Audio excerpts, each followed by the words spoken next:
রিয়া, এখানে বসে কি করিস? সাথীর মুখে কথাটা শুনে রিয়া বলল, এই তো ফেসবুকে গল্প পড়ছিলাম। আরে কেমন মেয়ে তুই? আমার ভাইয়ের বিয়েতে আসছিস, ঘোরাফেরা করবি তা না, একা একা বসে গল্প পড়ছিস। চল ওদিকে দেখ, বিয়ে বাড়িতে কত সুন্দর সুন্দর ছেলে আসছে। রিয়া বলল, লাগবে না আমার সুন্দর ছেলে। কেন, তুই কি প্রেম করবি না? বিয়ে করবি না? বিয়ে করব, কিন্তু কোনো ছেলেকে না। আমার বয়ফ্রেন্ড হবে, আমার স্বামী হবে ভূত। আমি হব ভূতের বউ। উফ, তোর এই পাগলামি মনের আশা কি কোনোদিন দূর হবে না? ভূতের সাথে দেখা না হলে আমার আশা কখনো পূরণ হবে না।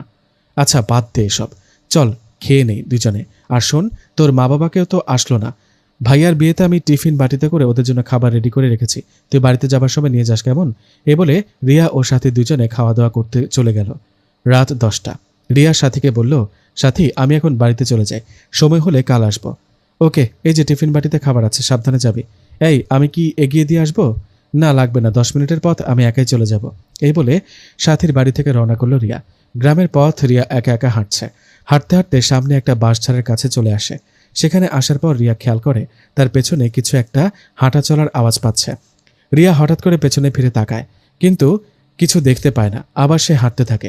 হঠাৎ করে রিয়ার পেছন থেকে একটা আওয়াজ ভেসে আসে, রিয়া তোর হাতে থাকা খাবারগুলো দিয়ে যা।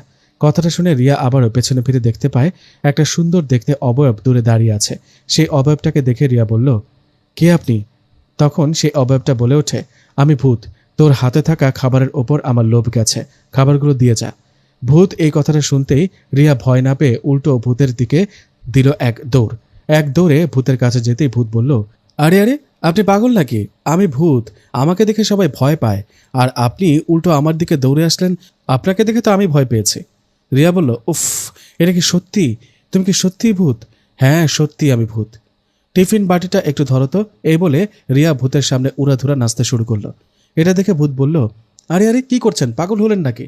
নাচতে দাও আমাকে, তোমাকে কতদিন পর পেলাম। আরও আগে আসুনি কেন আমার জীবনে? মানে? মানে আমার স্বপ্ন আমি ভূতের সাথে প্রেম করব, বিয়ে করব। উফ, আজকে তোমার দেখা পেলাম। আরে পাগল নাকি? এত কিছু না বলে তোমার খাবারটা আমাকে দিয়ে চলে যাও, নইলে ঘাড় মটকাবো। দৌড় শালা, আমি তোমার বউ হব, তুমি আমার ঘাড় মটকাবা? খাবার না দিলে মটকাবো। খাবার খাবার ঠিক আছে, আমি তোমাকে খাইয়ে দিই। লাগবে না আমার খাবার, তুই যা তো বোন। না যাব না, তোমার সাথে প্রেম করব। মেন্টাল হাসপাতাল থেকে বেরিয়ে আসলেন নাকি? না, বান্ধবীর ভাইয়ের বিয়ে থেকে আসলাম। রাতের বেলা খাবার নিয়ে একা একা যাওয়া ঠিক না, অনেক ভূত প্রেত আছে, তারা নজর দেয়। নজর দিলে দিবে, আমার ভূতকে ভালোই লাগে। ছোটবেলা থেকে স্বপ্ন ভূতের বউ হব। তোমাকে আজকে পেয়েছি, এখন বলো আমার সাথে প্রেম করবা? না, মাথা খারাপ না করে তোর হাতে থাকা টিফিন বাটির খাবারগুলো আমাকে দিয়ে সোজা বাড়িতে চলে যা। তোমার খাবার লাগবে তো ওকে, আমি তোমাকে খাওয়াই দিই। এই বলে টিফিন বাটির খাবার বের করে রিয়া বলল, এই নাও, হা করো। কেন? না আমি খাবো না। হা করে বলছি, আমার হাতে না খেয়ে কিন্তু।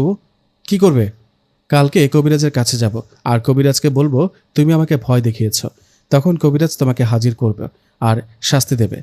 এই মেয়ে তো আসলেই পাগল, মানুষ ভূত দেখে ভয়ে দৌড় দেয়, নয়তো ভয়ে জ্ঞান হারিয়ে ফেলে। আর ওকে দেখো, আমাকে ভাত খাইয়ে দেওয়ার জন্য দাঁড়িয়ে আছে। আমি তো তোমার বউ হব, ভালোবাসি তোমাকে, ভয় পাবো কেন? নাও হা করো, একটু খাওয়াই দিই। ধরো, লাগবে না আমার খাবার, থাকো তুমি। এই বলে ভূত বাতাসে মিলিয়ে গেল। ভূত চলে যাবার পরপর রিয়া বলল, রে চলে গেল, আমার স্বপ্নটা পূরণ হলো না। ভূতকে পেয়েও হারিয়ে ফেললাম। যাই হোক, মন খারাপ করে সেখান থেকে বাড়ির দিকে হাঁটতে লাগলো রিয়া। কিছুটা সামনে যাবার পর রিয়া দেখলো তার একটা কালো অবয়ব দাঁড়িয়ে আছে। রিয়া কালো অবয়বটাকে দেখে আরও সামনে এগিয়ে গেল। সামনে গিয়ে রিয়া বলল, কে আপনি? আমার সামনে রাস্তা আটকে দাঁড়িয়ে আছেন কেন? রিয়ার কথার জবাবে সামনে থাকা কালো অবয়বটা রিয়ার দিকে ঘুরে তাকালেন। ওরে, আপনি এত ভয়ানক কেন ভাই? বলে উঠল রিয়া। রিয়ার কথা শুনে কালো অবয়বটা বলল, রাস্তা আটকিয়েছি একটা কারণে, তোর হাতে থাকা খাবারগুলো দিয়ে যা। কথাটা শুনে রিয়া বলল, কেন, তুই কি রান্না করে খেতে পারিস না নাকি? না পারি না। তোর হাতে থাকা খাবারগুলো দিবি নাকি তোর রক্ত চুষে খাবো? বললেই হলো রক্ত খাবে, তোকে কুত্তার রক্ত খাওয়াবো শালা। তুই জানিস আমি ভূতের বউ, আমাকে ভয় দেখে লাভ নেই। তোর মতো পাগলিকে কোন ভূত বিয়ে করলো সেটাই মাথায় আসে না। আছে একজন। তা যাই হোক, তুই এত ভয়ানক রূপে আসছিস কেন? ভালো রূপে আয়। না, আমি পিশাচ জিন, ভালো রূপে থাকি না। তোর সাথে এত কথা বলবো না। খাবারগুলো দিবি নাকি রক্ত খাবো? না দিব না, কাছে আয়, একবার খুশি মেরে নাক ফাটিয়ে দেব। রিয়ার কথা শুনে কালোর ভূতটা সত্যি সত্যি রিয়ার দিকে এগিয়ে আসতে লাগলো। এটা দেখে রিয়ার ভয় অবস্থা খারাপ। এখন কি হবে? ভাব দেখাতে গিয়ে তো বিপদে ডেকে নিয়ে আসলো, মনে মনে ভাবছে রিয়া।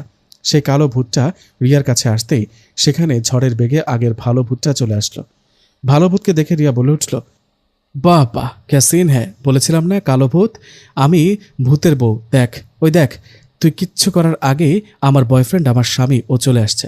রিয়ার মুখে কথাটা শুনে কালো ভূতটা বলল, পাশে থাকা আগের ভূতটার দিকে তাকিয়ে বলল, সুলাইমান, তুই বিয়ে করেছিস, তাও একটা মানব জাতিকে? এই কথাটা শুনে রিয়া অবাক হয়ে বলে উঠল, কি তোমরা দুজন দুজনকে চেনো নাকি? তখন কালো ভূতটা বলে উঠল, হ্যাঁ, তুমি যাকে স্বামী বলছো ও আমরা দুইজন বন্ধু, ওর নাম সুলাইমান। কালো ভূতের মুখে কথাটা শুনে রিয়া মনে মনে বলে উঠল, উফ, ধরা খেয়ে গেলাম, এখন কি হবে? তখনই ভূত কালো ভূতকে বলল, আরে না, এই মেয়ে পাগল, বুঝলি? ও আমার বউ না, ও আমার পরিচিত। তুই চলে যা, পরে তোর সাথে কথা বলবো।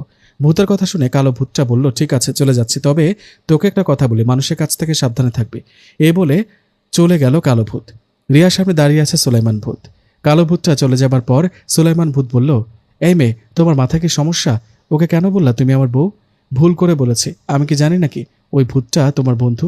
ঠিক আছে ঠিক আছে, এখন সোজা বাড়িতে চলে যাও। ও মা, আমি এই রাতের বেলা একা যাব?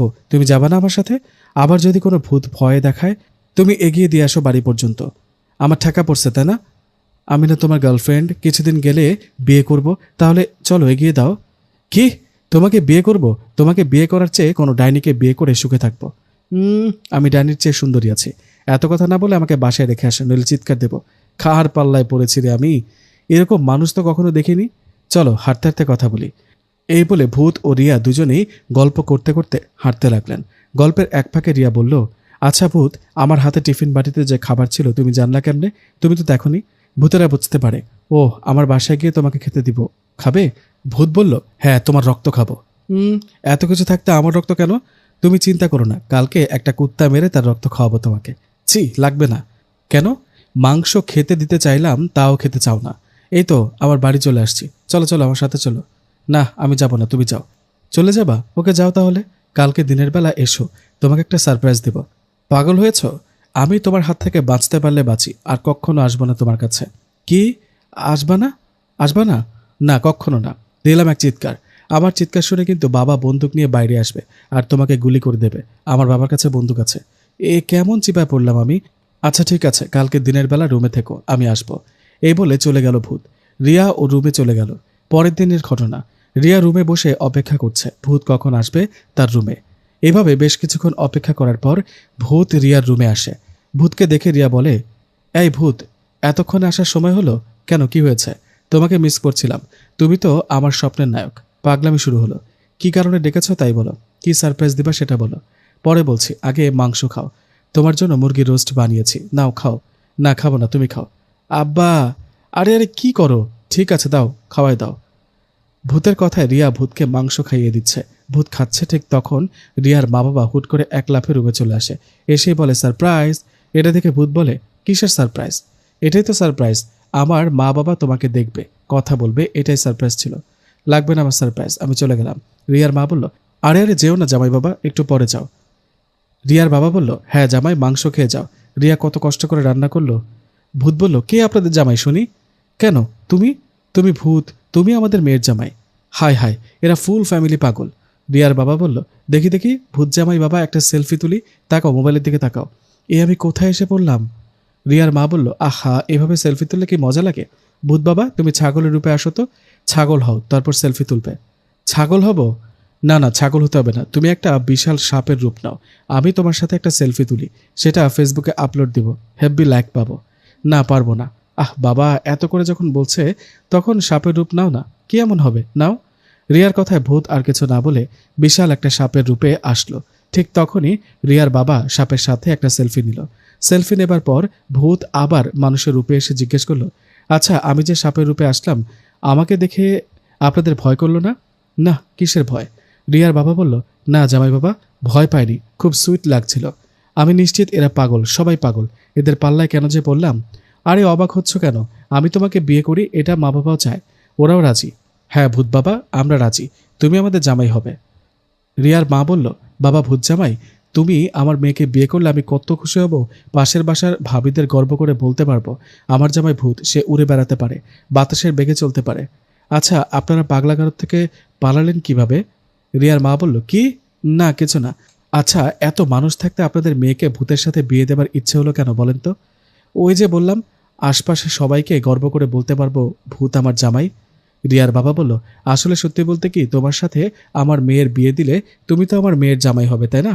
তখন তো ভূতেদের সাথে আমাদের সম্পর্ক ভালো হবে। তখন আমি একটা পরীর সাথে প্রেম করব। আহ, কত মজা হবে। ছি, এই বয়সে প্রেম করবেন, তাও আবার পরীর সাথে? রিয়ার মা বলল, কি তুমি এই বয়সে প্রেম করতে চাচ্ছ, তাও একটা পরীকে? ওই তোমার চলনের শরীর, তুমি পরীর সাথে প্রেম করবা আমি থাকতে? ওই আমি কি কম সুন্দরী? আমার কাছে পরীর রানীও হার মানবে। রিয়ার বাবা বলল, পরীর রানী তো দূরের কথা, তোমার চেয়ে পেতনি সুন্দর আছে। কি এত বড় কথা? দাঁড়াও, আজকে তোমার একদিন কি আবার একদিন। এই বলে রিয়ার মা বাবার দুজনের মাঝে তুমুল ঝগড়া শুরু হলো। তখন ভূত মনে মনে বলতে লাগলো, এই সুযোগ, এখন পালাতে হবে। এদের মাঝে আর বেশিক্ষণ থাকলে ভূত হয়েও পাগল হয়ে যাব। ভূতের রাজ্যে তো আবার পাগলা কারত নেই। এই বলে ভূত সেখান থেকে পালিয়ে গেল। ভূত পালিয়ে যাবার পর রিয়া বলে উঠল, বাবা মা থামো তোমরা, তোমাদের জন্য ভূত পালিয়ে গেল, এখন কি হবে আমার? ভূত পালিয়ে গেল। উফ, বাঁচলাম। বাঁচলাম মানে? বাঁচলাম। ওই রিয়া, তুই ভূতকে ভালোবাসিস জানিস? ভূত এখানে আসায় তোর বাবা আর আমি কতটা ভয় পেয়েছি। উফ, অল্পের জন্য জ্ঞান হারায়নি। বাবা, কত বড় সাপের রূপ নিয়েছিল। মানে কি বলছো এগুলো তোমরা? রিয়ার বাবা বলল, কি বলছি বুঝিস না? এতক্ষণ ভূতের সাথে যে কাহিনী করেছি সব ছিল সাজানো। ভূত তাড়ানোর জন্য তোর মা আর আমি এসব পাগলামি করেছি। শোনো, একটা কথা বলে রাখি, ভূতকে ভুলে যা, আর ওর কথা মুখেও আনবি না। না না না না না, আমি ভূতকে ভুলতে পারবো না। ভূত আমার সব, ওকে ভালোবাসি। চুপ কর, ভালোবাসে? বাবা, কি ভয়ানক ভূত! ওকে দেখে তো অল্পের জন্য আমার প্যান্ট ভিজে গেল না, বলে উঠল রিয়ার বাবা। রিয়ার বাবার কথাটা শুনে রিয়া বলল, বাবা মা শোনো তোমরা, ভূতকে যতটা ভয়ানক, যতটা খারাপ ভাবো, ও ততটা ভয়ানক না, ও ভালো। আমি ওর সাথেই প্রেম করব আর ওকেই বিয়ে করব। রিয়ার মুখে কথাটা শুনে রিয়ার মা ঠাস করে একটা থাপ্পড় বসিয়ে দিলেন রিয়ার গালে। থাপ্পড় খাবার পর রিয়া কান্না করতে করতে রুম থেকে বেরিয়ে গেল। মনটা ভীষণ খারাপ। একটা মাঠের মধ্যে মন খারাপ করে বসে রইল রিয়া। এভাবে সন্ধ্যা পার হয়ে যায়, রাত হয়, তবুও সেখানেই বসে থাকে রিয়া। ভূতের জন্য আজকে রিয়াকে থাপ্পড় খেতে হলো। যাই হোক, রিয়া সেখানে বসে থাকা অবস্থায় সেখানে ভূত চলে আসে। ভূত এসে রিয়াকে বলে, কি ব্যাপার, এই রাতের বেলা মাঠের মধ্যে বসে আছো কেন? তোমার জন্য। মানে? তোমাকে ভালোবাসি আর বিয়ে করতে চাই। এই কথাটা বলাতে মা আমাকে থাপ্পড় মেরেছে, তাই মন খারাপ করে বাসা থেকে বেরিয়ে আসছি। কি বলো? তোমার মা বাবা রাজি না? ওরাই না বললো তোমাকে বিয়ে করতে? কোচও বলেছে ওরা মিথ্যা বলেছে, ওরা তোমাকে পছন্দ করে না, কিন্তু আমি তোমাকে পছন্দ করি, চলো না প্রেম করি। ভূত বলল, এত তাড়াতাড়ি পাগল হবার শখ নাই। তোমার মা বাবার মতো তুমিও আমাকে অপছন্দ করো, ভুলে যাও আমাকে। না না না, ভুলবো না। পাগলামি না করে বাড়িতে যাও। না, যাব না, আগে বলো ভালোবাসো আমাকে। না বললে তো পাগল করে ছাড়বা। না, পাগল করব না, জ্বালাবো না, বলো ভালোবাসো। পাগলামি না করে বাসায় যাও, রাত হয়েছে। ভয়ানক ভূত কিন্তু পাঠিয়ে দেব, গিয়ে সে তোমাকে ভয় দেখাবে। দেখাক ভয়, ভয় পাবো না। তুমি বলো আগে ভালোবাসো।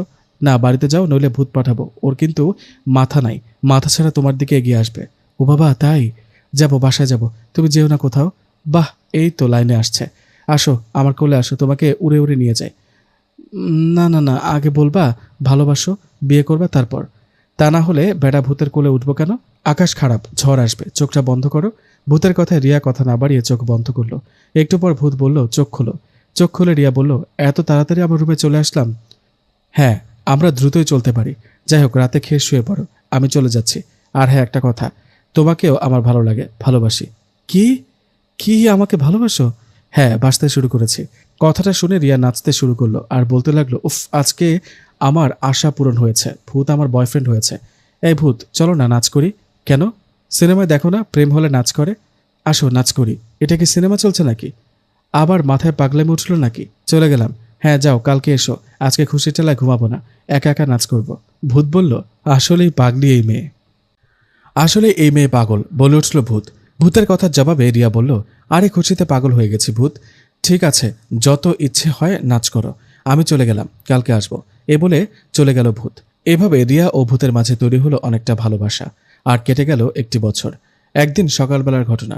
খাবার সময় রিয়ার মা বলে ওঠে, আচ্ছা রিয়া, ইদানিং রোজ রাতে কার সাথে কথা বলিস? ভূত আসে নাকি তোর রুমে?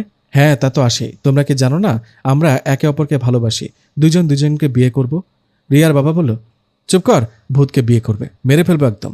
শোন, তোর জন্য একটা ভালো ছেলে দেখেছি, আমার বন্ধু রফিকের ছেলে। সামনের শুক্রবার তোর সাথে রফিকের ছেলের বিয়ে দেব। তুই বিকেলে রফিকের ছেলে সুমন ও ওর সাথে দেখা করে কথা বলে নিস, দুজন দুজনকে চেনা পরিচয় হয়ে যাবে।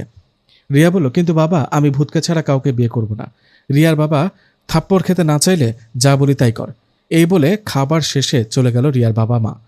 এদিকে রিয়া রেগে মেগে মনে মনে বলল, সুমনের বাচ্চা, তোর জন্য এসব হচ্ছে, দাঁড়া বিকেলে দেখা হোক আগে। যাই হোক, বিকেল হলো, রিয়া দেখা করলো সুমনের সাথে। সুমনের সাথে দেখা হওয়ার পর সুমন বলে উঠল, হাই, কেমন আছো? আমি সুমন। আমার সাথে তোমার বাবার বিয়ে ঠিক করেছে, সামনের শুক্রবার আমাদের বিয়ে। মায়ের খাইস না, কতদিন হলো? মানে? না মানে আপনাকে একটা কথা বলি। বলো না, তোমার সব কথা শুনতে আমি রাজি।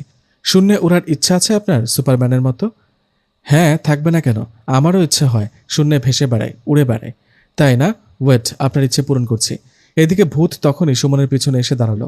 রিয়া ইশারা করায় সুমন হঠাৎ করে শূন্যে উঠতে লাগলো। এটা দেখে সুমন ভয়ে চিৎকার করে বলে উঠল, ও মাগো, আমি শূন্যে উঠছি কিভাবে? কেউ নিচে নামাও আমাকে, পড়ে গেলে মরে যাব। এই অবস্থা দেখে রিয়া বলে উঠল, কি, শূন্য ওড়ার শখ মিটেছে? হ্যাঁ মিটেছে, কিন্তু আমি একা একা শূন্যে উঠছি কিভাবে সেটা জানতে পারবেন। আগে বলেন, আমাকে বিয়ে করবেন না। যদি বিয়ে করতে চান তো শূন্য থেকে নিচে ফেলে দিয়ে মেরে ফেলবো। সুমন বলল, না না, তা করবে না, দয়া করে নিচে নামাও। ওকে, আমি তোমাকে বিয়ে করব না, নিচে নামাও।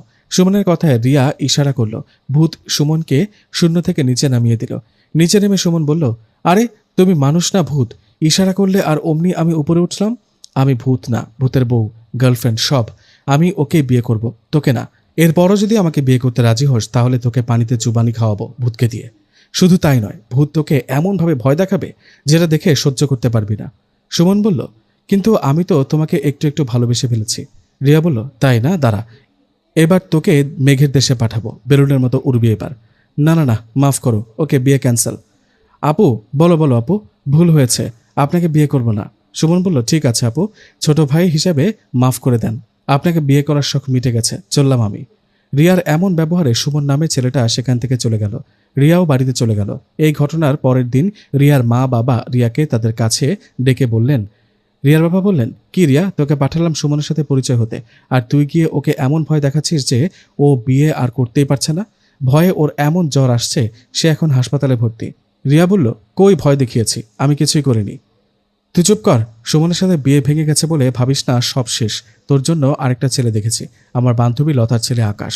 ওর সাথে তোর বিয়ে দেব, এটাই ফাইনাল। আর শোন, ওকে যদি ভয় দেখিয়েছিস তাহলে তোর খবর আছে বলে দিলাম। যা এখন আকাশের সাথে দেখা করলে কর, না করলে ডাইরেক্ট বিয়ে।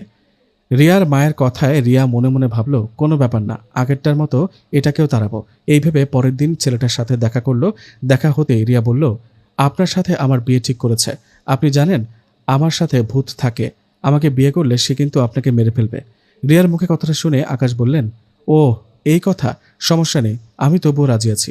কি রাজি? ভূতকে দেখে ভয় করে না? ও কিন্তু আপনার ঘাড় মটকাবে। বললেই তো হয় না, উল্টো আমি ভূতের হাত ভেঙে ফেলবো, আপনাকে কিন্তু শূন্যে উড়াবে। বাহ, তাহলে তো ভালোই, পাখির মতো উড়ব। ভাই, তুই কি আসলেই ভয় পাচ্ছিস না? না। দেখ তোর পেছনে কে। রিয়ার কথা শুনে আকাশ পেছনে তাকাতে দেখলো ভূত পেছনে দাঁড়িয়ে আছে। এটা দেখে আকাশ বলল, কিরে ভূত, তুই এখানে? ও, তুই তাহলে রিয়ার বয়ফ্রেন্ড? শোন, আমি এসব বয়ফ্রেন্ড টয়ফ্রেন্ড বুঝি না, রিয়াকে আমি বিয়ে করব। ভূত বলল, গাছের ডালে ঝুলতে চাস আকাশ? তুই কি বোতলে বন্দি হতে চাস? এমন ভয় দেখাবো যে প্যান্টের ভিতরে মুতে দিবি। যা ভাগ শালা, যা পারিস করিস, দেখা যাবে। 2 দিন পর রিয়ার সাথে আমার বিয়ে, পারলে আটকে দেখিস। এই বলে চলে গেল আকাশ। তখন রিয়া ভূতকে বলল, ভূত এখন কি হবে? এই ব্যাটা তো ভয় পায় না, তোমাকেও না, এখন কি হবে? আরে এটা নিয়ে ভেবো না, তোমার বিয়ে আমার সাথে হবে। আকাশকে গাছের ডালে ঝুলিয়ে রেখে ওর রূপ নিয়ে আমি তোমাকে বিয়ে করব, চিন্তা করো না তো। এই না হলে আমার বয়ফ্রেন্ড। রিয়ার কথা শুনে ভূত বলল, আরে চিন্তা নেই, তুমি আমারই বউ হবে, বুঝলে? আকাশের ব্যবস্থা আমি করব। এ বলে চলে গেল ভূত। রিয়াও বাড়িতে চলে গেল। এভাবে কেটে গেল আরও একটা দিন।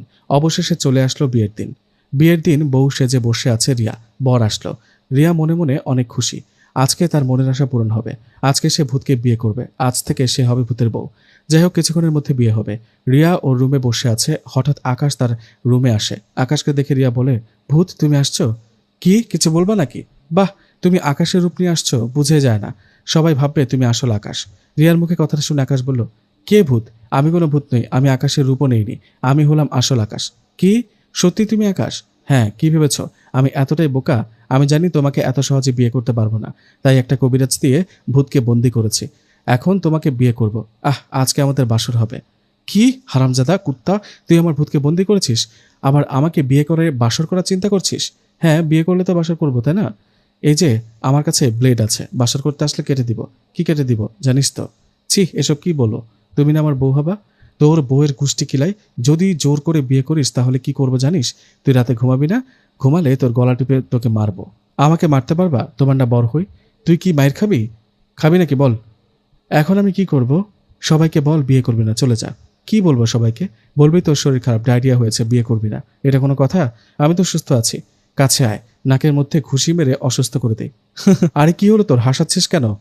তোমার কাহিনী দেখে। আরে বোকা, আমি আকাশ না, আমি আসলে ভূত। কি? সত্যি? সত্যি তুমি ভূত? আরে হ্যাঁ, আমি সত্যি ভূত। এখন আকাশের রূপে তোমার সামনে দাঁড়িয়ে। ওই শালাকে কি করেছো? কোথায় ও? কাকে? আরে আকাশকে। ওকে গাছের ডালে উল্টো করে বেঁধে রেখে আসছি। চিন্তা করো না, ও এত সহজে আসতে পারবে না। একটু পর তো আমাদের বিয়ে হবে। ইস, একটু পর কেন, এখনই হোক। ওই কাজী সাহেব আসেন তাড়াতাড়ি, আমার আর তর্স হয়েছে না। আকাশ বলল, বিয়ের দিন পাগলামি শুরু করলা পাগলিটা। হারে, বিয়েটা হলে তো ভূতের বউ হবে, বুঝো না? এ বলে বিয়ের সাজে নাচতে শুরু করলো রিয়া। এটা দেখে ভূত বলল, হারে পাগলি, আজকে আমাদের বিয়েরে বউ সেজে নাচ করছো, কেউ দেখে ফেলবে তো। ভূতের কথার জবাবে রিয়া বলল, কে দেখে দেখুক, আমি তো তোমারই বউ, তাই না? এই শোনো না। হ্যাঁ বলো না, আজকে কি আমাদের বাসর হবে? হ্যাঁ হবে তো। ভূতের সাথে বাসর, বিষয়টা অন্যরকম। আচ্ছা, একটা কাজ করি। কি কাজ? একটা ক্যামেরাম্যান রাখি আমরা। আমরা বাসর করবো, ভিডিও করবে। এই মেয়ে বিয়ের জ্বালায় পাগলি হয়েছে। কি বলছো এসব? আরেকটা কথা, আমাদের বাসর হবে কোথায়? কোনো গাছের ডালে ঝুলে ঝুলে? না না, পারবো না, পড়ে যাবো তো। গাছের ডালে ঝুলে থাকবো কিভাবে? আমি কি বান্দর নাকি? ভয় নেই, পড়ে যাবে না। পড়তে গেলে আমি ধরে ফেলবো। ঠিক তখনই বাইরে থেকে কাজী সাহেব ডাক দিলেন। এখন বিয়ে পড়ানো হবে হয়তো। ভূত আকাশের রূপ নিয়ে আছে, তাই বাইরে থেকে একজন বলে উঠল, আকাশ বাইরে আসো, তোমাদের বিয়ে এখন পড়ানো হবে। কথাটা শুনে আকাশের রূপে ভূত বাইরে চলে গেল। রিয়া রুমের মধ্যে বসে আছে। এভাবে কিছুক্ষণ চলে যাবার পর রিয়া ছটফট করতে থাকে আর মনে মনে বলতে থাকে, ধুর, বিয়ে হয় না কেন? বাইরের সবাই কি করে এত তাড়াতাড়ি? বিয়েটা পড়ালেই তো হয়। মানুষের তো বিয়ে হয়, সবার বিয়ে তাড়াতাড়ি হয়, আমার বেলা এত যত ঝামেলা। এভাবে আরও কিছুক্ষণ অপেক্ষা করার পর রিয়ার মা রিয়ার রুমে আসে। রিয়ার মাকে দেখে রিয়া বলে, মা কি হয়েছে, এখনো বিয়ে পড়ানো হচ্ছে না কেন? কিছু সমস্যা হয়েছে কি? হ্যাঁ, সমস্যা তো হয়েছে। কি সমস্যা মা? কোনো ঝামেলা হয়েছে কি? তুই যা শুরু করেছিস তাতে ঝামেলা হবে না? এতটা বাড়াবাড়ি না করলেও পারতিস। ভূতকে বিয়ে করার এতই শখ তোর? রিয়ার মায়ের মুখে কথাটা শুনে রিয়া বুঝে ফেলে কোনো ঝামেলা হয়েছে। ভূত যে আকাশের রূপে বিয়ে করতে আসছে সেটা সবাই জেনে গেছে। তাই রিয়া ওর মাকে বলে ওঠে, মা, ভূতকে সত্যি অনেক ভালোবাসি। তোমরা জোর করে আকাশের সাথে বিয়ে দিচ্ছ। আমি ভূতকে ভালোবাসি, তাই ভূত আমাকে আকাশের রূপ নিয়ে বিয়ে করতে আসছে। রিয়ার মা বলল, তোকে আর বলতে হবে না, আমরা সবাই জেনে গেছি, আর যা করার তা করে ফেলেছি। মানে কি করেছো তোমরা? একজন হুজুরকে নিয়ে এসে ভূতকে বোতলে বন্দি করে মাটিতে পুঁতে ফেলেছি। কথাটা শুনে রিয়ার বুকের মধ্যে ধুক করে উঠল। এটা সে কি শুনল? দুই চোখ দিয়ে পানি বেয়ে পড়তে লাগলো রিয়ার। রিয়া কান্না ভরা চোখে ওর মাকে বলল, এটা তোমরা কি করলা মা? আমার ভূতকে বোতলে বন্দি করলা? এখন আমার কি হবে? আমি যে শেষ হয়ে যাব মা। এই বলে চিৎকার করে কান্না করতে লাগলো রিয়া। রিয়ার কান্না শুনে ওর মা বলল, কান্না করিস না, একটা বেইমানের জন্য কেন কান্না করছিস? ও ভালো না। চুপ মা, একদম চুপ। ভূত খারাপ না, বেইমান না। আরে অবশ্যই বেমান, তুই আসল রহস্য জানিস না। আসলে ভূত তোকে ভালোবাসেনি, তোকে ধোকা দেবার জন্য তোর সাথে ভালোবাসার অভিনয় করেছে। ভূত আমাদের সবার উপর প্রতিশোধ নিতে তোর সাথে প্রেমের অভিনয় করছে। না, বিশ্বাস করি না, ভূত কিসের প্রতিশোধ নেবে? ঠিক তখনই রুমের মধ্যে রিয়ার বাবা ও হুজুর চলে আসেন। ওরা রুমে এসে রিয়ার বাবা রিয়াকে বললেন, হ্যাঁ রিয়া, তোর মা ঠিক বলেছে, আমি তোকে আসল রহস্য বলছি। আমার বাবা মানে তোর দাদার সাথে এই ভূতের একটা শত্রুতা আছে। তোর দাদা এই ভূতের একজনকে মেরে ফেলেছিল কোনো কারণবশত। তাই এই ভূত তোর সাথে প্রেমের অভিনয় করছে, তোকে সহ আমাদেরকেও মেরে ফেলতে। হুজুর বলল, হ্যাঁ রিয়া মা, এসব সত্যি। না, আমি বিশ্বাস করি না, আমার ভূত এরকম হতেই পারে না, বলে উঠল রিয়া। রিয়ার কথা শুনে ওর বাবা বলল, বিশ্বাস না করলেও এটাই সত্যি, ভূত একটা ধোঁকাবাজ, বেঈমান। ওর কথা ভুলে যা, আর এমনিতেও ভুলে যাবি। ওকে তো বোতলে ভরে মাটিতে পুঁতে রেখেছে। রিয়ার বাবার কথাটা শুনে রিয়া চিৎকার দিয়ে কান্না করতে করতে বাইরে দৌড়ে গেলেন। সেখানে গিয়ে কান্না করতে লাগলেন আর সবখানে ভূতকে খুঁজতে লাগলেন। কিন্তু কোথায় খুঁজতে, ভূত কোথায়, এই বলতে বলতেই রিয়া জ্ঞান হারিয়ে মাটিতে পড়ে গেলেন। রিয়া ভূতকে হারিয়ে এতটাই কষ্ট পেয়েছিল যে 3 দিন পর জ্ঞান ফেরে। জ্ঞান ফিরতে রিয়ার মা বাবা রিয়াকে অনেক বোঝায়, যা হবার হয়েছে, ভুলে যা সব। কিন্তু রিয়া কিছু না বলে শুধু কান্না করতে থাকে। এভাবে কেটে যায় আরও একটা বছর। এই একটা বছর রিয়ার পাগলের মতো হয়ে গেছে। ঠিকমতো খাওয়া দাওয়া করে না, কেউ কিচ্ছু বললে শোনে না, মন মরা হয়ে বসে থাকতো সবসময়। রিয়ার এরকম অবস্থা দেখে রিয়ার মা একদিন কান্না করতে করতে বলে, মারে, যা হবার হয়েছে, জীবনটাকে নতুন করে সাজা। তোর বিয়ের জন্য একটা ভালো সম্বন্ধ আসছে, বিয়েটা কর, সুখী হবি। কিন্তু রিয়া ওর মায়ের কথায় কোনো উত্তর না দিয়ে সেখান থেকে চলে যায়। এইভাবে কাটতে লাগে সময়। একদিন রিয়া মাঠে বসেছিল, হঠাৎ তার কাছে একটা ছেলে আসে। ছেলেটা এসে রিয়াকে বলে, কিছু মনে না করলে আপনার পাশে বসতে পারি? কেন? বসে বলি। এই বলে ছেলেটা রিয়ার পাশে বসে পড়ে আর বলে, আমাকে চিনবেন না জানি, ছোট করে পরিচয় দিই, আমার নাম সাগর। আমার মা বাবা আর আপনার মা বাবা আমাদের দুজনের বিয়ের কথা বলেছেন, তাই কথা বলতে আসলাম। রিয়া বলল, আমি কোনো কথা বলবো না, চলে যান। আমি অন্য কাউকে ভালোবাসি, তাকে ছাড়া অন্য কাউকে বিয়ে করতে পারবো না। কি? কাকে ভালোবাসেন? একটা ভূতকে। কি ভূতকে? মজা করছেন না তো? না, এটাই সত্যি। আপনি আমাকে ভুলে যান। এই বলে রিয়া আর কোনো কথা না বলে সেখান থেকে উঠে বাড়িতে চলে আসে। সেদিন রাতে রিয়ার মা বাবা রিয়ার রুমে এসে রিয়াকে বলে, রিয়া, তোর সাথে একটা কথা ছিল। কি কথা মা, বলো। রিয়ার বাবা বলল, আমরা ঠিক করেছি সাগর নামে ছেলেটা, এর সাথে তোর বিয়ে দেব। আর যদি না করিস, যদি বিয়েতে মত না দিস, তাহলে এই দেখ আমাদের হাতে বিষের বোতল। এখনই তোর মা আর আমি বিষ খেয়ে মরে যাব। এখন কিছু বলবি? রিয়ার বাবার মুখে কথাটা শুনে রিয়া কান্না ভরা চোখে ওর মা বাবার দিকে তাকিয়ে বলল, আমার জন্য তোমাদের মরতে হবে না বাবা, তোমরা ভালো থেকো, আমার যত কষ্ট হোক ঠিক আছে, আমি রাজি। যার সাথে ইচ্ছে যখন ইচ্ছে বিয়ে দাও। রিয়ার মুখে কথাটা শুনে রিয়ার মা হাসি মুখে বলে উঠলেন, তুই রাজি? উফ, কত খুশি লাগছে আমার। আর দেরি করবো না, কালকে তোকে বিয়ে দেব। এ বলে রিয়ার মা বাবা চলে গেলেন। এদিকে রিয়া কান্না করতে করতে মনে মনে বললেন, সরি ভূত, তোমার জন্য সারা জীবন অপেক্ষা করতে চেয়েছিলাম, কিন্তু পারলাম না। মা বাবা কাল আমাদের বিয়ে দিয়ে দেবে। এ বলে কান্না করতে করতে ঘুমিয়ে পড়ে। পরের দিন, মানে বিয়ের দিন, রিয়া কান্না করছে, ওর ভীষণ মন খারাপ। সে শুধু ভূতের কথাই ভাবছে। কিন্তু সময় তো আটকানো যায় না। কিছুক্ষণ পর সাগরের সাথে ঠিকই রিয়ার বিয়ে হয়ে গেল। বিয়ে তো হলো, বাসরাতের ঘটনা। রিয়া বউ সাজে বসে আছে বিছানায়। সাগর রুমে এসে দরজা দিল, দিয়ে রিয়ার কাছে এসে বলল, তোমার কি মন খারাপ? মন খারাপ করে কি হবে বলো? আমাদের বিয়ে হয়েছে, এটা মেনে নাও। না, পারবো না। আমাদের বিয়ে হয়েছে ঠিকই, কিন্তু আমি আপনাকে স্বামী হিসেবে কখনো মেনে নিতে পারবো না, কারণ ভূত আমার সব, ওকে ছাড়া কাউকে মানি না। তাই এতটা ভালোবাসো ভূতকে? আচ্ছা, আমার দিকে একবার তাকাও। না, আপনাকে স্বামী হিসেবে মানি না, তাকাবো না। একবার তো তাকাও। বলছি না, না তাকাও বলছে আমার পাগলিটা। পাগলিটা কথাটা শুনে রিয়া সাগরের দিকে তাকিয়ে চমকে উঠে বললেন, ভূত তুমি? হ্যাঁ, আমি সাগর না, আমি সাগরের রূপ নিয়ে তোমাকে বিয়ে করেছি। তুমি অন্য কারো না, আমার বউ হয়েছ, তোমার ভূতের বউ। এই কথাটা শুনে রিয়া ভূতকে জড়িয়ে ধরে কান্না করতে থাকে আর বলতে থাকে, কোথায় ছিলে? আমাকে ছেড়ে কত মিস করেছিলাম তোমাকে, বলো কোথায় ছিলে? তখন ভূত বলে, তোমার আমার বিয়ের দিন তোমার মা বাবা একজন হুজুর দিয়ে আমাকে বোতলে বন্দি করে আর মাটিতে পুঁতে রাখে। 1 বছর আমি মাটির নিচে বোতলে আটকা ছিলাম। এদিকে আমার বন্ধু জেনেরা সেই হুজুরকে নানাভাবে ভয় দেখাতে থাকে। একসময় হুজুর উপায় না পেয়ে আমাকে মুক্ত করে দেয়। এই 1 বছর পর আমি মুক্ত হয়ে এই প্ল্যানটা করি। আমার বন্ধু জিনদের মানুষের রূপ নিয়ে আমার মা বাবা সেজে তোমার বাড়িতে পাঠায়, তোমার আমার বিয়ের কথা বলতে। আর আমি সাগর নামে মানুষের রূপ নিয়ে তোমাকে বিয়ে করি। কিন্তু মা বাবা যে বলেছিল তুমি নাকি প্রতিশোধ নিতে আসছো, আমাদের সবাইকে মেরে ফেলতে। আরে না বোকা, তোমাকে আর আমাকে মেনে নিতে পারছে না তোমার মা বাবা, তাই মিথ্যা বলেছে। আমি যদি সত্যি প্রতিশোধ নিতে আসতাম, তাহলে এতদিন তোমাদের মেরে চলে যেতাম। আমি তোমাকে ভালোবাসি, তুমি আমার লক্ষ্মী বউ। কথাটা শুনে রিয়া ভূতকে শক্ত করে জড়িয়ে ধরে আর কান্না করতে করতে বলে, আর কখনো ছেড়ে যাবে না তো? না, ছেড়ে যাব না। এবার ছাড়ো। না, ছাড়বো না, তোমাকে ধরে রাখবো। ছাড়বো না।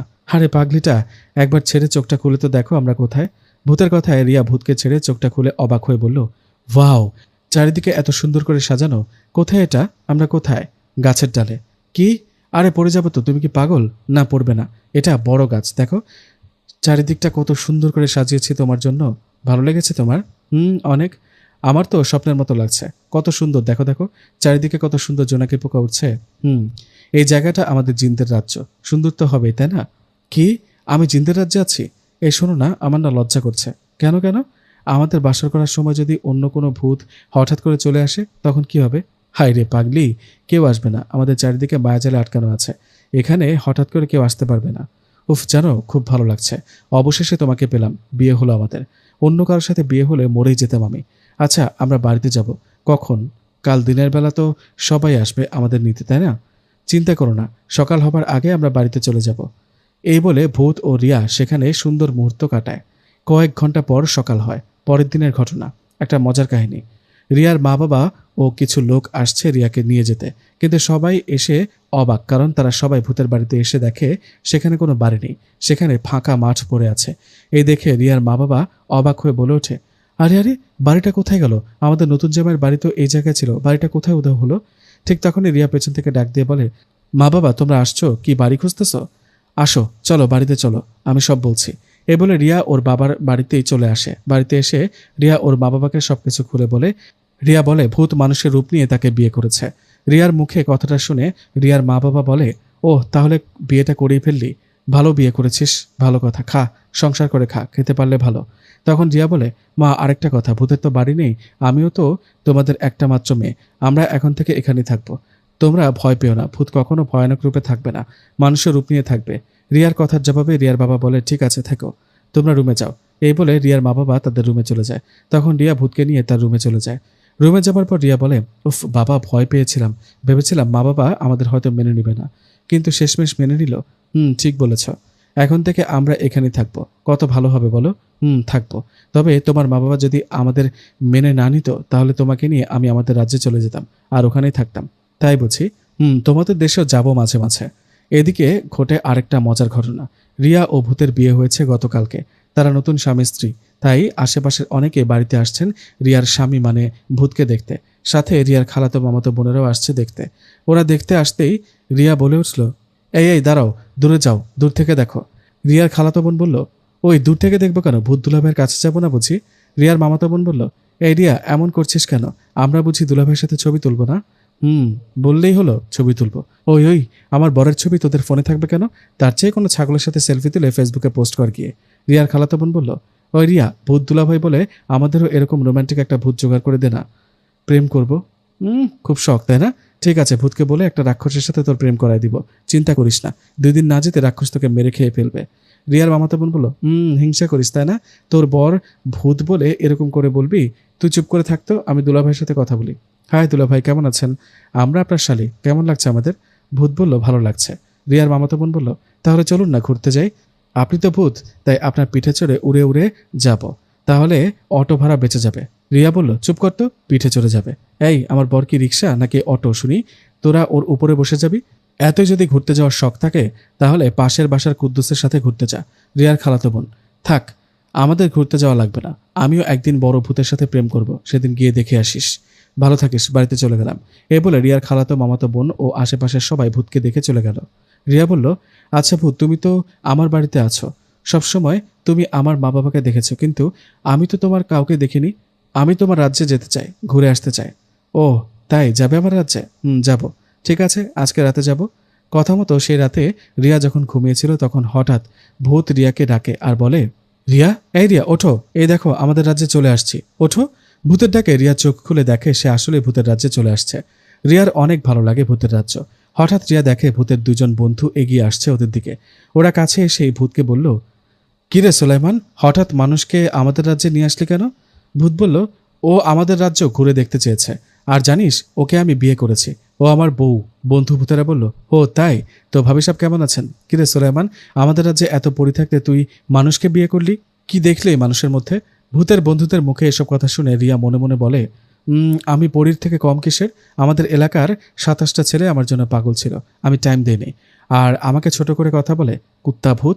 তখন আবারও ভূতের বন্ধুগুলো বলেন, ভাবি আমাদের একদিন মাংস রান্না করে খাওয়াবেন তো, মানুষের ভাজা পোড়া খেতে ভালো লাগে। কথাটা শুনে রিয়া মনে মনে বলল, খাওয়াবো, খাওয়াবো না কেন, কুত্তার মাংস রান্না করে খাওয়াবো তোদের, শালারা আমার হাতে রান্না খাবে। যাই হোক, কিছুক্ষণ পর ভূতের বন্ধুরা চলে যায়। তখন ভূত বলে, চলো তোমাকে আমার মা বাবার সাথে দেখা করাই। এ বলে ভূত তার মা বাবার সাথে দেখা করাতে নিয়ে যায়। ভূতের মা বাবার সাথে দেখা হওয়ার সাথে সাথে রিয়া বলে ওঠে, শ্বশুরভূত, শ্বশুরভূত কেমন আছেন? এই কথাটা শুনে ভূতের বাবা ভূতকে বলে ওঠে, সুলাইমান, এই কি তোমার বউ যার কথা বলেছিলে, আমাদের যাকে তুমি বিয়ে করেছো? ভূতের বাবার কথার জবাবে ভূত কিছু বলার আগে রিয়া আবারও বলে উঠল, হ্যাঁ শ্বশুরভূত, বাবা আমি আপনার ছেলের বউ, আমরা দুজনেই ভালোবেসে বিয়ে করেছি। আমাকে কি আপনাদের পছন্দ হয়নি শ্বশুরভূত? এই চুপ করো, কি বলছো এগুলা? ভূতের বাবা বলল, সুলাইমান, এত কিছু থাকতে পাগলকে কেন বিয়ে করলি? আরে শ্বশুরভূত, আমি পাগল না, আমি ভালো মানুষ। আচ্ছা শাশুড়ি ভূত কোথায়, ওনাকে দেখছি না যে? রিয়া তুমি চুপ করো তো। আসলে বাবা ও একটু এরকমই বাচ্চাদের মতো আচরণ করে, তবে ও অনেক ভালো, অনেক ভালোবাসে আমাকে। আর রিয়া শোনো, আমার মা নেই, বাবা আছে। ও তোমার মা নেই? আমার বাবা বেঁচে না থাকলে আমার মায়ের সাথে তোমার ভূত বাবার বিয়ে দিতাম। ধরো কি বলো এগুলা, এসব পাগলামি করার জন্য আমাদের রাজ্যে আসছো? চলো চলো, এখানে থাকা ঠিক হবে না, সকাল হয়ে যাবে, ফিরতে হবে। বাবা ভালো থেকো, গেলাম আমি। ভূতের বাবা বলল, সুলাইমান সাবধানে থাকিস, মানুষেরা কিন্তু ভয়ঙ্কর, কখন কি করে বসে কেউ জানে না। ঠিক আছে বাবা। এই বলে ভূত রিয়াকে নিয়ে ঈগল পাখির পিঠে করে উঠতে উঠতে আসতে থাকে। বিশাল আকারের ঈগল পাখির পিঠে করে বাড়িতে ফিরছে ভূত ও রিয়া। এভাবে আকাশে পাখির পিঠে উড়বে রিয়া কখনো ভাবেনি। যাই হোক, সকাল হবার আগেই বাড়িতে ফিরে ভূত ও রিয়া। সকালবেলা রিয়ার রুমে রিয়ার মা আসে, এসে রিয়াকে বলে, তোর মামি হাসপাতালে, শুনলাম সিজার করে বাচ্চা হয়েছে, কাজের জন্য আমার যেতে 2 দিন দেরি হবে, তুই গিয়ে দেখে আনা মা। আর শোন, একা যাবি, ভূতকে নিয়ে যাবি না আবার, বুঝিসই তো সবাই ভয় পেয়ে যেতে পারে। ঠিক আছে মা, খাবার খেয়ে যাচ্ছি।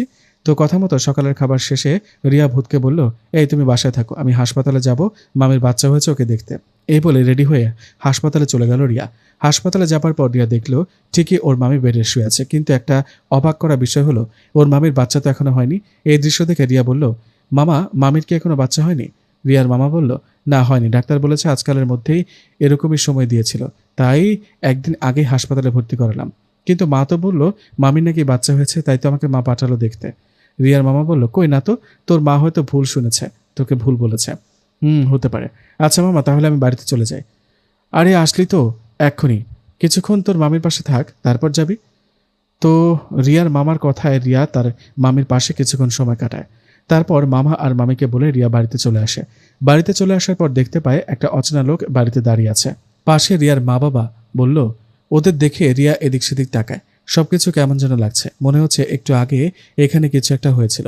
রিয়ারও মায়ের দিকে তাকিয়ে বলল, মা, চারিদিকটা এমন লাগছে কেন? আর তুমি আমাকে মিথ্যে কথা বলে হাসপাতালে কেন পাঠিয়েছ, বলো। রিয়ার মা বলল, না মানে ভূত। ভূত? ভূতকে আবার কিছু করনি তো? এ বলে একদৌড়ে রুমে চলে গেল রিয়া। রুমে গিয়ে চিৎকার দিয়ে ডাকতে লাগলো, ভূত, ভূত, কোথায় তুমি? সুলেমান, কোথায় তুমি? আমার সামনে আসো। কিন্তু ভূতের কোনো সারা শব্দ না পেয়ে আবারও বাইরে আসে রিয়া। বাইরে এসে রিয়া আবারও ওর মাকে বলে, মা জবাব দাও, ভূত কোথায়? ওর কিছু হয়নি তো আবার? রিয়ার মা বলল, না মানে। রিয়ার বাবা বলল, মারে, শক্ত হয়ে একটা কথা শোন, মানুষের তো অনেক রকম আশা বা ইচ্ছে থাকে, আর মা বাবার ইচ্ছে থাকে তাদের সন্তান ভালো থাক, সুখে থাক। আমাদের কি ইচ্ছে নেই তুই সুখে থাকবি? আমাদের কি ইচ্ছে নেই তুই সুখে থাকবি? আমাদের কি ইচ্ছে করে না তোর একটা সংসার হোক, শ্বশুরবাড়ি হোক, ছেলে পেলে হোক, আমরা নানা নানি হই? আমরা আমাদের এই ইচ্ছেগুলো পূরণ করতে তোর কথা চিন্তা করে। বলো বলো, কি করেছো বলো, প্লিজ বাবা বলো, কি করেছো? আমার ভূত কোথায়, বলো না বাবা। রিয়ার মা বলল, আমরা ভূতকে মেরে ফেলেছি মা। এই যে পাশে ওনাকে দেখতে পাচ্ছিস, উনি কবিরাজ। আসলে আমরা ভূতকে তোর স্বামী হিসেবে মেনে নিতে পারিনি, তাই প্ল্যান করে তোকে হাসপাতালে পাঠিয়ে কবিরাজকে দিয়ে ভূতকে মেরে ফেলেছি। ও, মেরে ফেলেছো? তোমরা আমার ভূতকে মেরে ফেলেছো?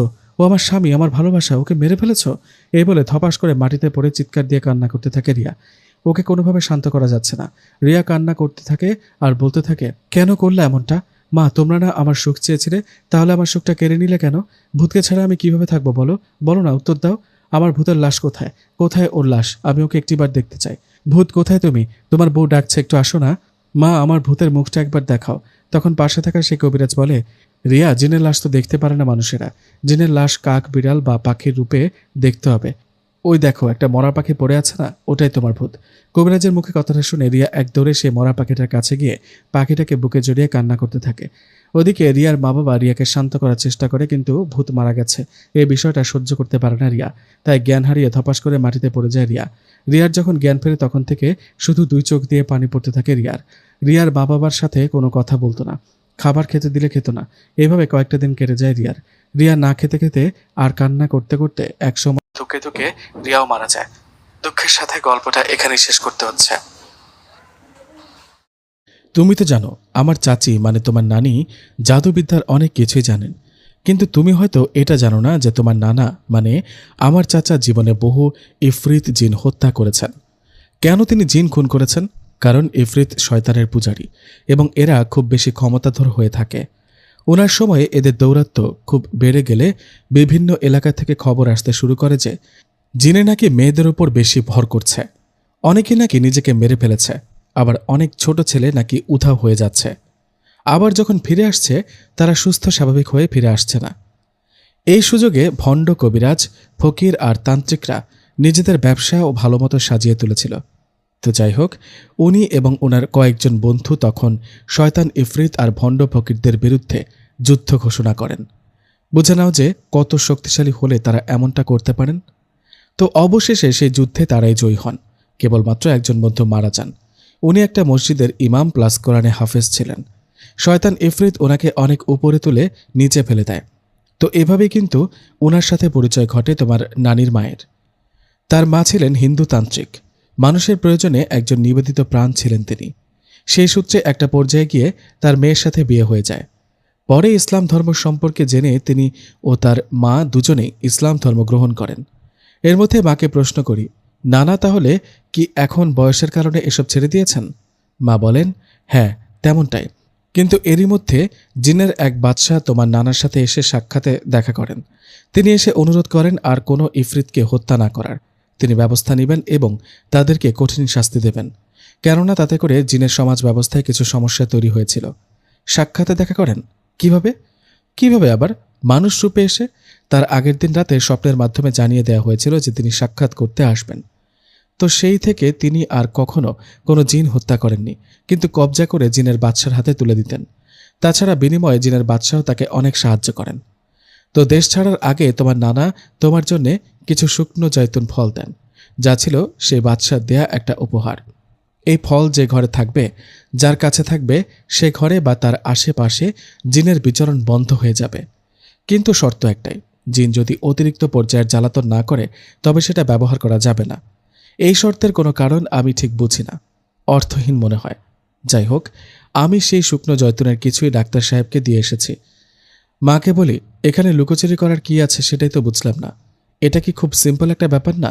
মা বলেন, আসলে তোমার নানি তোমাকে বলতে মানা করেছিলেন যদি তাকে ভুল বুঝো কোনো কারণে। আমি কিছুটা বিরক্ত হয়ে মাকে বলি, মা তুমি এত ইনিয়ে বিনিয়ে তো কথা বলতে না, এখন কেন বলছো? একটু সরাসরি বলে দিলেই তো পারো না কি?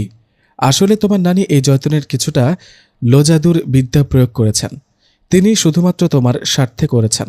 যদি কোনোভাবে আবার সে ফেরত আসে এবং এক্সট্রিম লেভেলে জ্বালাতন করে, এটা পাশে রাখলে বা কাছে থাকলে সে মিষ্টি মনে করে খাবে, আর খেলে তার স্মৃতি বিভ্রাট ঘটবে।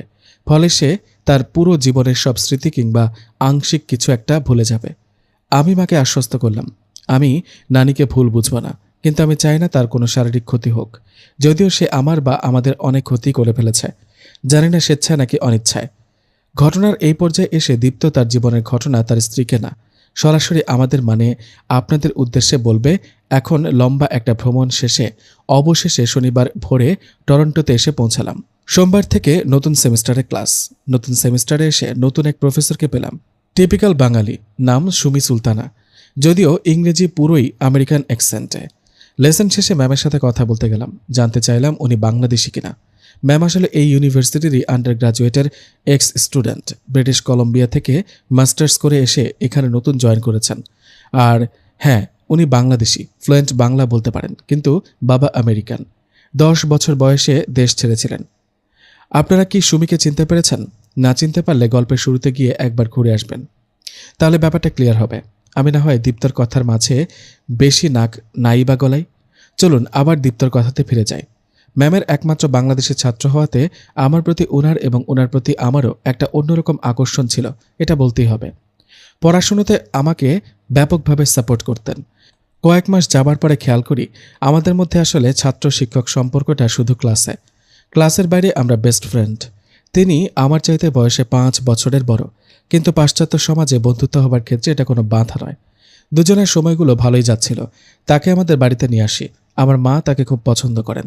মা তাকে ঘরের বউ করে নিয়ে আসতে চান। আমিও আমেরিকা গিয়ে তার বাবা মায়ের সাথে দেখা করে আসি।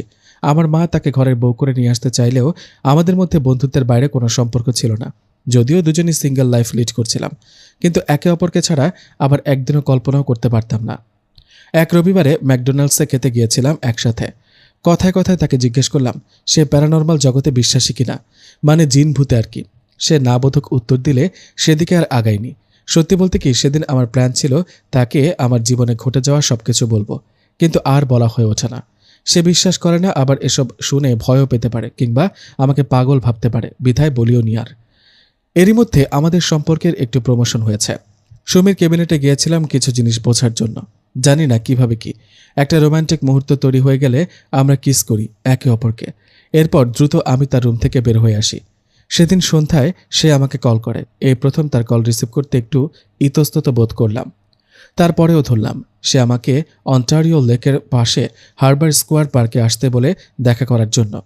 বাবার গাড়িটা নিয়ে সেখানে গেলে দেখি সুমি একটা লাল রঙা শাড়ি পরে এসেছে, হাতে স্বর্ণের বালা আর মেহেদি, পায়ে নুপুর। তাকে দেখে মনে হলো আলিনা কে? আলিনা কেন সুন্দরী হলো? দেখে জীবনের প্রথমবারের মতো প্রথম দেখায় প্রেম যাকে বলে, আমার তাই হয়ে গেল। কাঁপা কাঁপা পদক্ষেপে তার সামনে গিয়ে দাঁড়ালাম। জানি না কিসের এত লজ্জা পেয়ে বসলো। আমি তার দিকে তাকালাম। কোকড়ানো চুল, লিপস্টিকবিহীন গোলাপি ঠোঁট, কানে বড় বড় দুল। কি মনে করে জানি না, হয়তো ভালোবাসার টান আর আবেগেই তাকে জড়িয়ে ধরে ঠোঁটে ঠোঁট বসিয়ে দিলাম। সুমিও আমার আলিঙ্গনে সাড়া দিল। হঠাৎ করে বলা চলে আমাদের সম্পর্কের শুরু হলো। আমাদের দিনগুলো খুব ভালোই কাটছিল। এরপরে আরও 1.5 বছর কেটে যায়। আমার ব্যাচেলর তখন প্রায় শেষের দিকে। ইন্টার্ন করতে যাই ওয়ালমার্ট কানাডা এর আইটি ডিপার্টমেন্টের মিসিসাউগা শহরে, যদিও সেটা অন্টারিওতে। আমার বাসা থেকে বেশি দূরে না। কী বার ছিল সেদিন জানি না। আচ্ছা, মনে পড়েছে, শনিবার, ছুটির দিন। আমি আর সুমি গিয়েছি মার্কেটিং করতে ইয়াটন সেন্টারে। ক্রিসমাসের সময় যাচ্ছে, বেশ ভিড়। আমরা অর্ধেক কেনাকাটা শেষ করে রেইজের শোরুম পার হচ্ছিলাম।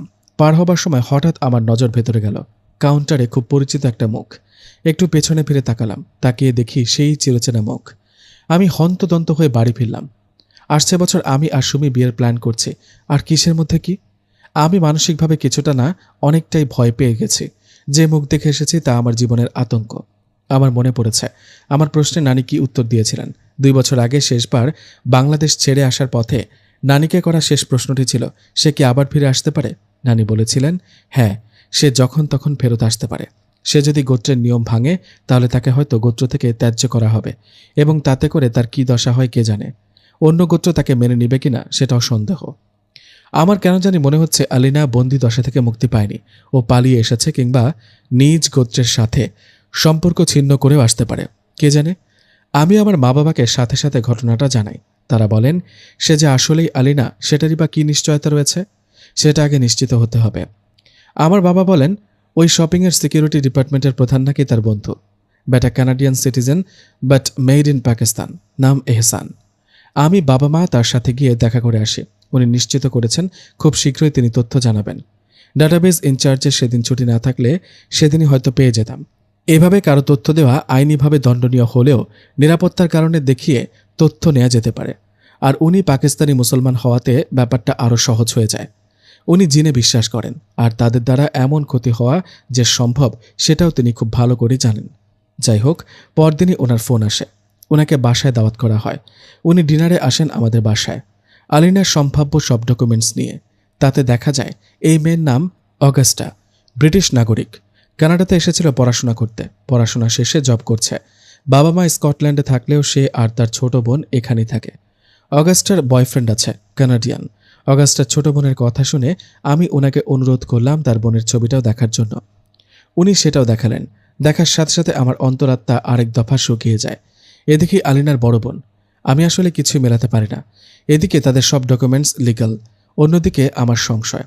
এমনও তো হতে পারে যে ওরা যেহেতু অনেক শক্তির অধিকারী, ওসব তথ্য কানাডার কিংবা স্কটিশ ডাটাবেজে ঢুকিয়ে দিয়েছে। এহসান সাহেব আমার বা আমাদের ব্যাপারটা খুবই গুরুত্বের সাথে নিলেন। তিনি পুলিশ ডিপার্টমেন্টের ঊর্ধ্বতন কর্মকর্তা হওয়ায় গোয়েন্দা সংস্থাকে নির্দেশ দেন অগাস্টার ওপর 1 মাসের টানা নজর রাখার জন্যে। এর মধ্যে মা চেষ্টা করে তার চাচির সাথে কথা বলার জন্যে, যদি কোনোভাবে সম্ভব হয় আলিনার বর্তমান অবস্থান জানার।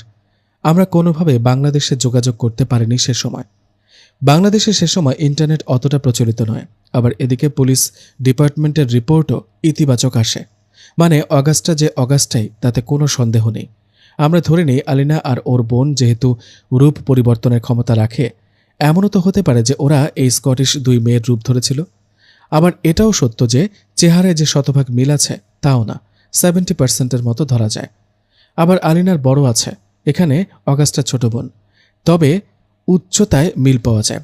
এদিকে আমার জীবনে যে অস্থিরতার ঝড় বয়ে যায়, সুমি সেটা আঁচ করতে পারে, কিন্তু তাকে পারিবারিক সমস্যার কথা বলে কাটিয়ে দিই।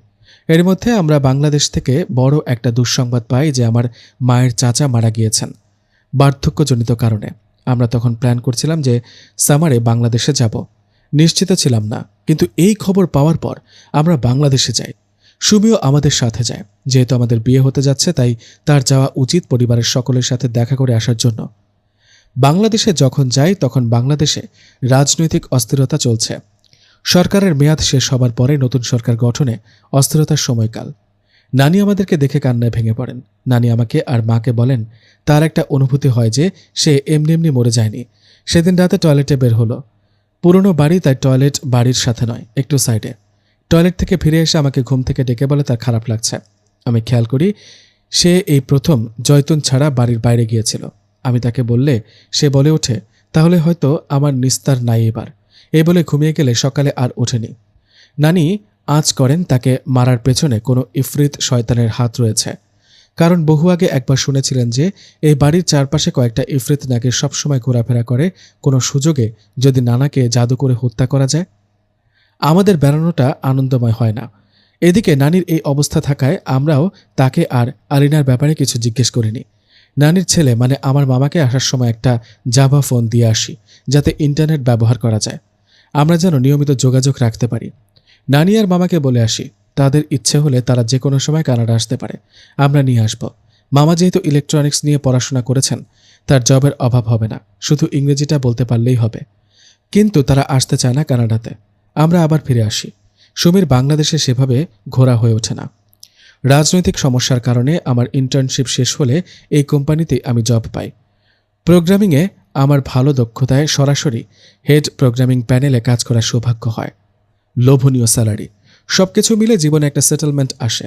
বিয়ের ব্যাপারটাও আটকে ছিল। অবশেষে আমরা বিয়ে করি, ধুমধাম করে বিয়ের আয়োজন করা হয়। বিয়ের পরে সব ঠিকঠাক ছিল, শুধু ইয়টন শপিং সেন্টারে যেতাম না ভয়ে। এর মধ্যে আরেকটা দুঃসংবাদ এলো, আমার মায়ের চাচি অর্থাৎ আমার নানিও মারা গিয়েছেন। টয়লেটে পড়ে গিয়ে মাথা ফেটে গেলে অতিরিক্ত রক্তক্ষরণের কারণে মারা যান। আমাদের বাড়িতেও নেমে আসে শোক। আমার মা খুব কষ্ট পান। দিনগুলো ভালোই কাটছিল, ছিল না ভয়, ছিল না দুঃস্বপ্ন, না ছিল কষ্ট। একদিকে জব, সংসার, বাবা মা, উইকেন্ডে কানাডা আর আমেরিকার বিভিন্ন শহরে ঘুরতে যাওয়া। জীবনের সর্বোচ্চ আনন্দ শিখরে ছিলাম আমরা। সেবার উইকেন্ড থেকে ফিরে এসে কি মনে করে যেন ওই শপিংয়ের শোরুমে গেলাম। দেখি অগাস্টা দাঁড়িয়ে আছে। কাছে গিয়ে বলি, হ্যালো এলিনা, কেমন আছো? সে আমার দিকে অবাক চোখে কিছুক্ষণ তাকিয়ে থেকে ব্রিটিশ অ্যাকসেন্টে আমাকে জিজ্ঞেস করে, hello sir, are you asking me something? আমি অপ্রস্তুত হয়ে পড়ি। সে বছর কোম্পানির জব রিক্রুটমেন্টে নতুনদের মধ্যে থেকে আমাকে রাখা হয় ইন্টারভিউ বোর্ডে। আমি তো বলতে গেলে মহা খুশি। ইন্টারভিউয়ের দ্বিতীয় দিনে আমি পর্যালোচনা পরিষদে উপস্থিত থাকি। লাঞ্চ ব্রেকের পরে প্রথম পার্টিসিপেন্টকে দেখে আমি ভূত দেখার মতো করে চমকে যাই। প্রথমে মনের কোণে একবার অগাস্টার কথা উঁকি মারলেও সাথে সাথে সিভিটা টেনে নিয়ে দেখি নীলিমা মার্জিয়া রহমান। এখানে একটা কথা বলে রাখা ভালো, সেদিন আবার ওকে দেখে অগাস্টার ব্যাপারটা শতভাগ নিশ্চিত হই, কেননা ওদের মাঝে আসলেই অনেক পার্থক্য। বহুকাল ওকে না দেখার ফলে স্কটিশ মেয়েটাকে ভুল বুঝেছিলাম। এরপর আমি এক সপ্তাহ অফিস থেকে ছুটি নেই। সুমি ভার্সিটিতে থাকাকালীন সময়ে আমি আর মা বাবা তিনজন মিলে আলিনার প্রত্যাবর্তন সম্বন্ধে আলোচনা করে তার বিরুদ্ধে সম্ভাব্য সকল প্রকার প্রতিরোধ নিশ্চিত করি। পুরো বাসাতে নিমের শুকনো পাতা আর ডালগুলো ভালোভাবে ছড়িয়ে ছিটিয়ে দিই। অফিসে আমার রুমেও দরজার পাশে এবং টেবিলের ফুলদানিতে রেখে দিই। আর ইমার্জেন্সি হিসেবে তো জয়তুন আছেই। ছুটি শেষে অফিসে গেলাম, দেখলাম সে খুব খুশি খুশি অবস্থায় অফিস করছে। কলিগদের সাথে এর মধ্যেই খুব ভাব জমিয়ে ফেলেছে। দুদিন যেতে না যেতে আমার বস আমাকে নির্দেশ দেন একটা গুরুত্বপূর্ণ অফিসিয়াল ট্রিপে যাওয়ার জন্য। অফিসিয়াল ট্রিপের কথা শুনে খুব খুশি হলো যখনই জানলাম যে ট্রিপে আমার সঙ্গী হিসেবে থাকবে নীলিমা। তখনই আমি বসকে সরাসরি না করে দিলে তিনি একটু না অনেকখানি অখুশি হন। আমি জানি তিনি আমার সাথে কেন নীলিমাকে পাঠাতে চান, কারণ সে বাংলাদেশি আর আমিও তাই। যদিও নীলিমা যদি সত্যিকারের আলিনা নাও হতো, তারপরেও বসের এই জিনিসটাকে আমি মানতাম না, কেননা এক দেশি বলে একসাথে ট্রিপে পাঠাতে হবে এমন কোনো কথা নেই। আমি এটা নিয়ে বসের সাথে কথা বলি। তিনি আমাকে খুব সুন্দর করে বুঝিয়ে বলেন যে, দেখো, তুমি যা ভাবছো তা ঠিক আছে।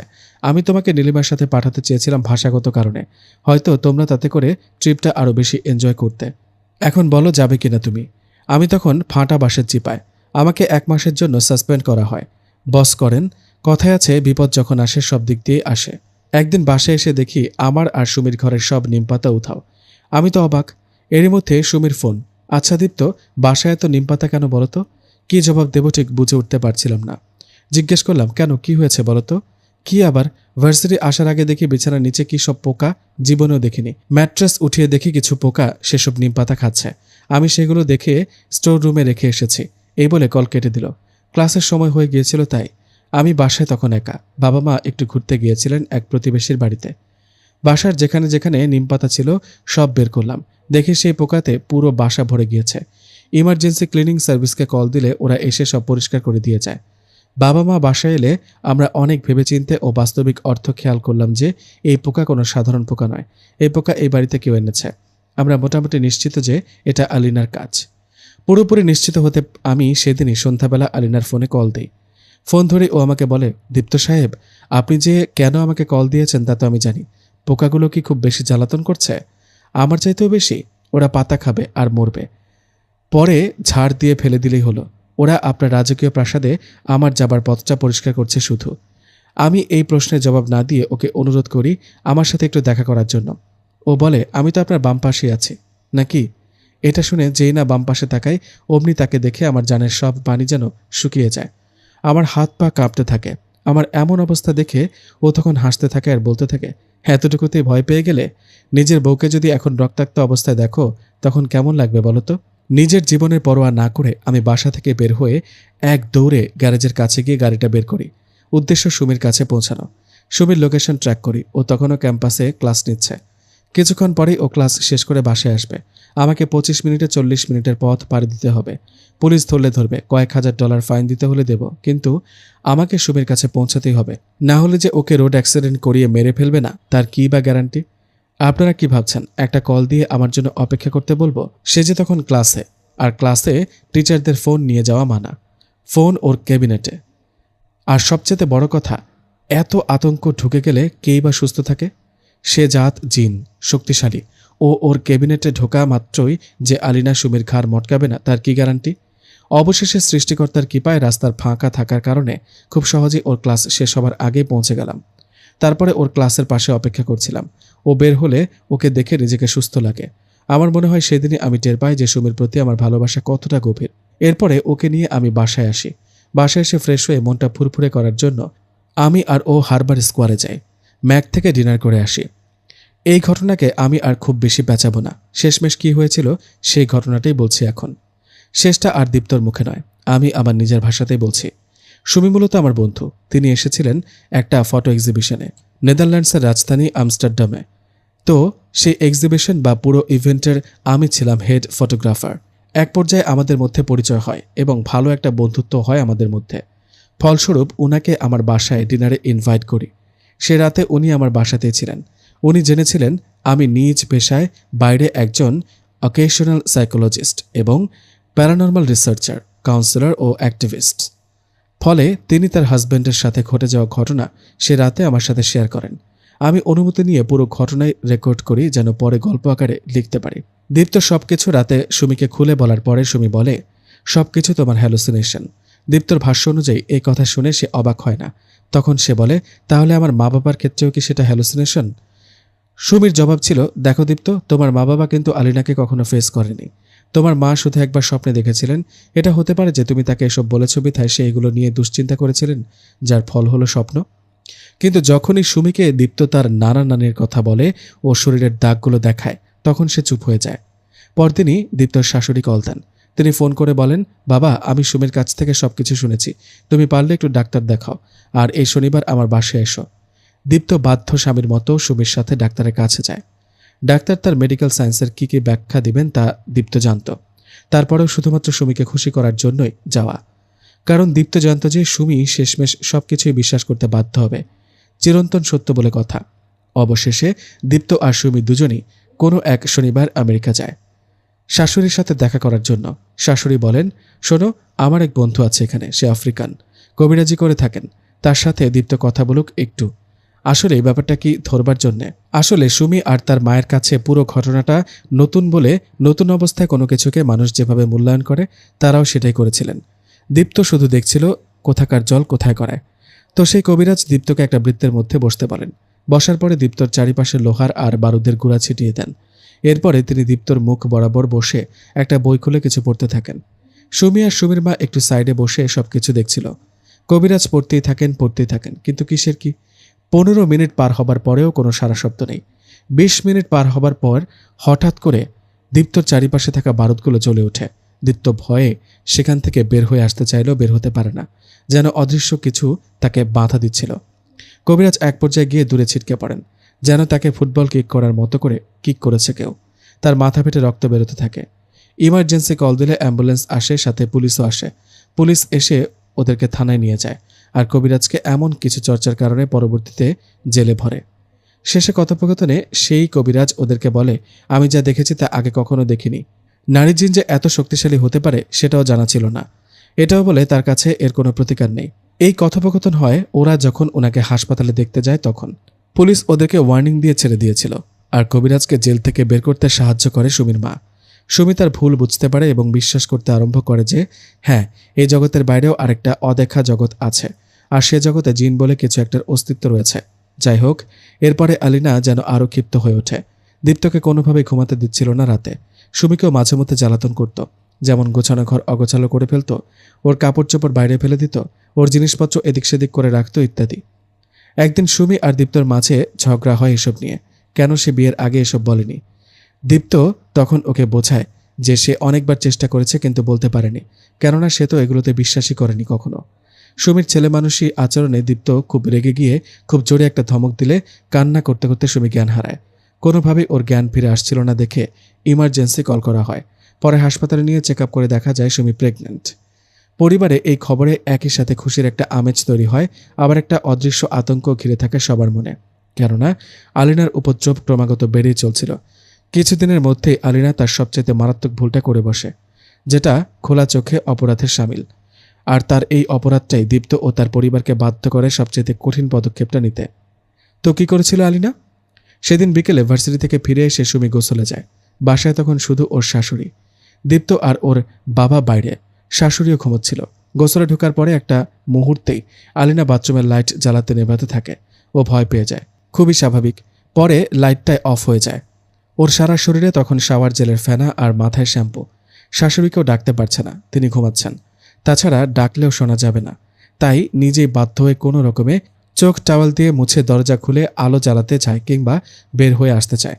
মেঝে তখন শাওয়ার জেল আর শ্যাম্পুতে পিছলে হয়ে আছে। দরজার কাছে আসার পথেই ও পিছলে মেঝেতে পড়ে যায়। ভারী শরীরের পুরো চাপটাই পড়ে ওর হাতের উপরে। ফলাফল সুমির হাত ভেঙে যায়। সুমির ভাগ্য ভালো ছিল, এর কয়েক মিনিটের মধ্যেই দীপ্ত আর ওর বাবা বাসায় ফেরে। ওকে দ্রুত হাসপাতালে নিয়ে যাওয়া হয়। হাতটা পেটের নিচে পড়ার কারণে বাচ্চার কোনো ক্ষতি হয় না। এরপরে দীপ্তর মনের অবস্থাটা কতটা ভয়ঙ্কর এবং আক্রমণাত্মক হতে পারে সেটা আন্দাজ করে নিন।